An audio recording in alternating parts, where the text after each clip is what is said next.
Hi. So, welcome to Conversation by Courage. Yeah. Can you introduce yourself? Yeah, my name is Riley Lim. I'm from Fremont, California in the Bay Area. And yeah, I'm excited to share my story today. Yeah. Yeah. And tell me a little about Fremont, California. What it's like. There's nothing really much to visit. Um, like there are not many activities. It's a very suburban area, but I think my favorite thing about Fremont is it's very foothilly, and especially in the springtime when it rains, all the foothills turn green, and everything just becomes very lush. And I always love just like taking walks and kind of absorbing nature. But yeah, it's beautiful. So, welcome to this project called Coming Home, Restoring Us. We're talking about heritage, healing, and hope as we look upon America 250. But let's start with the heritage. Yeah. Can you tell me the story of the artifact that you decided to bring? Yeah. So for my heritage, I brought in a red envelope, and I think usually when people think of a red envelope, it's during Chinese New Year. They're given to you by elders, and they're full of luck and good wishes and good health. But I think one of my favorite cultural practices is to put it under my pillow and sleep with it. It really connects me to my family, and um, they can be as very practical and logistical. They're also very superstitious, and they love small charms and small cultural practices. And I just love that about them. So whenever I do small things like that, it really reminds me of them. And where did it come from? What's the story? Yeah, so this one was from last Chinese New Year, or this past one. And every year we get new ones, and I think this one was for my grandma.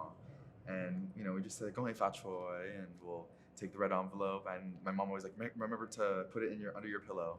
And I'll do it, and I just keep it in for the rest of the year until I get a new envelope and replace it. And yeah, it's just small things that bring you comfort. Yeah. On this theme of heritage, is there a certain person that reminds you of home, heritage, who do you honor? Yeah, I really honor all of my grandparents, and I think specifically, oh, all of them. I can't really choose, but I think one of them that comes to mind and kind of represents a lot of the stories I'll be telling is my paternal grandma, my nai nai.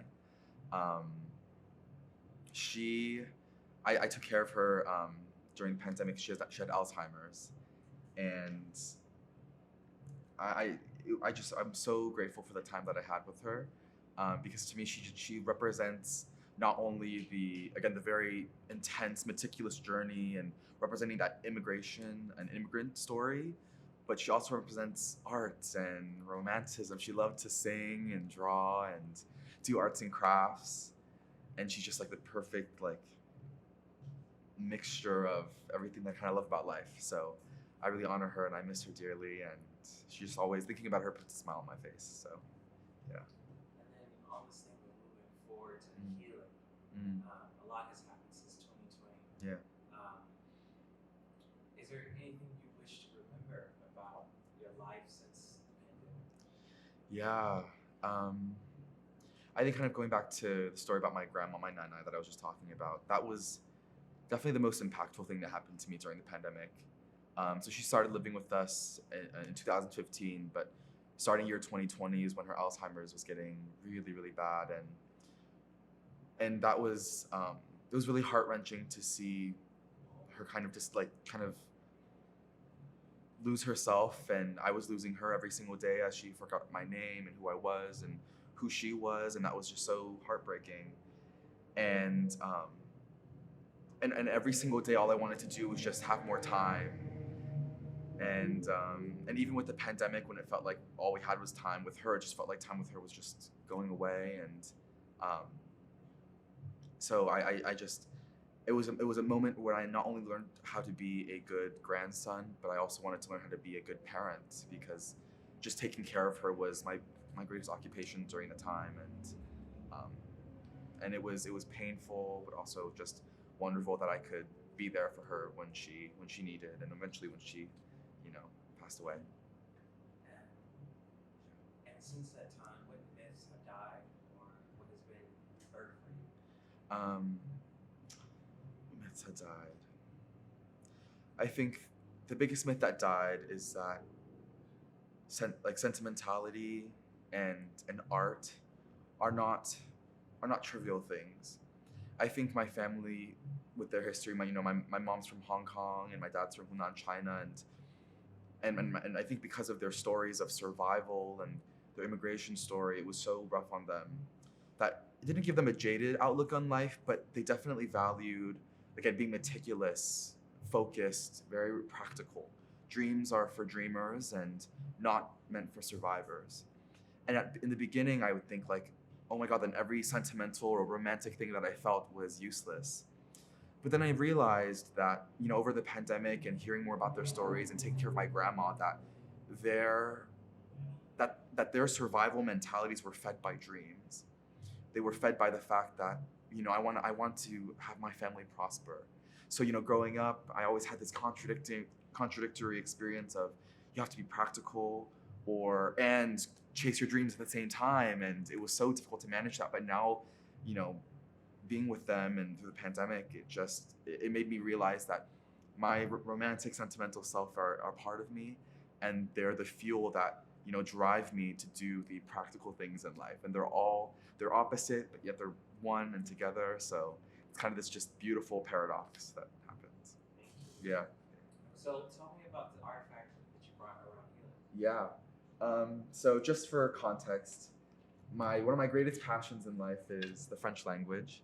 Um, so French poetry has always really spoken to me, and I'm planning to go into academia for it. And I always say that the language chose me, not the other way around. And this poem, "The Lake," was written by one of the first romantic poets in France, Alphonse de Lamartine.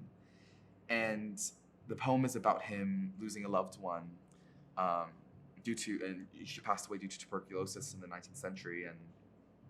And it's about really ingraining her memory. He was so angry that time took her away from him, and therefore he went to this lake that they always used to go by, and he kind of declared and he cried at nature, saying, if time is going to take my loved one away, please nature, save the memory that we had with each other. And the last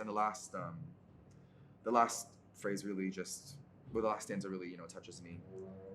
And it says, que le vent qui gémit, le roseau qui soupire, que les parfums légers de ton air embaumé, que tout ce qu'on entend, l'on voit et l'on respire, que tout disent, ils ont aimé. And just that declaration for everything of nature to just remember, please remember us, kind of represents the power of poetry to me. That poetry can capture these ephemeral moments that slip away, and make them last forever. And that's how I feel about my grandma. And even though that her memory was going away, my memory with her will always be with me, and in poetry will last forever. So yeah. Thank you. Yeah. And can you tell us about the letter you wrote? Yeah. So, America 250 is coming soon. Can you tell us what you want the world to know in the future, to know about how you want to be remembered? Yeah. Yeah, so I kind of wrote this in a letter form, just, sorry, I'll just read it. To future generations, this may concern. Based on the alarming rate at which social media and corporations have taken over our lives, I have no doubt that they have already entirely consumed yours. I'm already seeing adults falling in love with robots and children scrolling on iPads before they can even walk. But for those of you in the future who feel overwhelmed by the flashy advertisements and feel cynical of digital interactions, I want you to remember some of the sappy yet heartwarming things that I've done so far in my life in order to inspire healing and hope for yours. The romantic and sentimental archetype has always been a vital part of who I am, and I hope this is true for some of you. So here are some things. I love when I danced with my first love next to the Seine River in Paris. He was so easily embarrassed and stubborn, yet all I wanted to do was kiss him. I love reading and writing poems in French. I always say the language chose me and not the other way around. I love asking my parents about how they fell in love in college, and even though I've already heard the story 1,000 times. I love it when my sister and I tell each other that we're best friends. I love laughing with my friends until the whole room begins to stare. I love reminiscing about my Nai, who used to belt my favorite Cantonese songs in the middle of the day. I love sitting with my popo on the kitchen table and stuffing ourselves with fruit. I love the time I had taking care of my Nai, who had Alzheimer's. It showed me the infinite horizons that love can truly reach. These moments and memories have helped me get through the troubling times of the pandemic and will continue to reignite the cinders of my romantic soul. Please, believe in the sentimental, believe in the romantic. They nourish you during times when the end is not in sight, and no robot or gadget can ever replace the warmth they bring. Love, Riley Lynn. Yeah.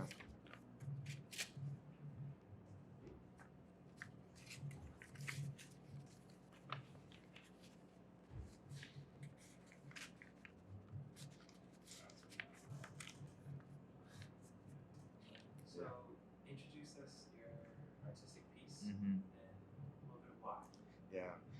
So this piece, it's written in French prose. I've always been able to find my creative voice in writing in French, and it's in French. It's called Des mots pour un colibri, words for a hummingbird. And I wrote it for after I lost my grandma, and the emotional experience I had when I lost her to Alzheimer's, as I just felt like memories of her were fluttering in and out, and I wanted to write this, and kind of like the poem I was talking about earlier, to really make the experience I had with her permanent and last forever. So yeah, here we go. Des mots pour un colibri. Bourdonnant, bourdonnant, tes ailes battent contre l'air et ébrouillent tes plumes. Au moment où je crois t'avoir attrapé dans mes mains, tu apparais subitement derrière mon dos. Quand je me retourne pour contempler ta beauté, pour embrasser ta chaleur, pour te remercier de tes bénédictions, tu t'envoles et tu disparais. Tout ce qui me reste, ce sont des indices de ton ancienne présence. Le sentiment émeraude de tes plumes luisantes saupoudre l'air. Les fleurs émeraucales s'épanouissent autour de mes pieds en honorant ta grâce. Les échos de ton chant doux chassent les nuages pour dévoiler le soleil et appellent les chevreuils qui nourrissent leurs faons. Mais le vide douloureux que le temps m'a laissé me comble toujours le cœur. Ces images ne peuvent pas te remplacer. Nana, je crie, reviens, repose-toi dans les paumes de mes mains. Je te soignerai. Je n'ai plus envie d'écouter ton bourdonnement. Viens pour que je te soutienne le bras comme nous irons dans ton jardin de vignes et de melons d'hiver. Blottis-toi dans ton lit quand je décortique des cacahuètes pour toi le matin. Dessinons des dinosaures et des dragons comme nous l'avons fait jadis. Chantons des paysages éblouissants et de vastes océans pour l'éternité. C'est là où mes larmes luisantes recréent ta forme à travers mon regard. Ton image chatoie et devient ces instants clignotants qui se glissent devant mes yeux. Mes mains ne te saisissent pas, mais les souvenirs qui vivent, qui se révèlent à chaque battement de tes ailes, m'inondent l'esprit. Ton visage souriant et doucement ridé, ton bracelet en jade qui nous protège, ton rire chaleureux qui nous donne vie. Je t'aimerai toujours, mon colibri. Yeah, thanks so much.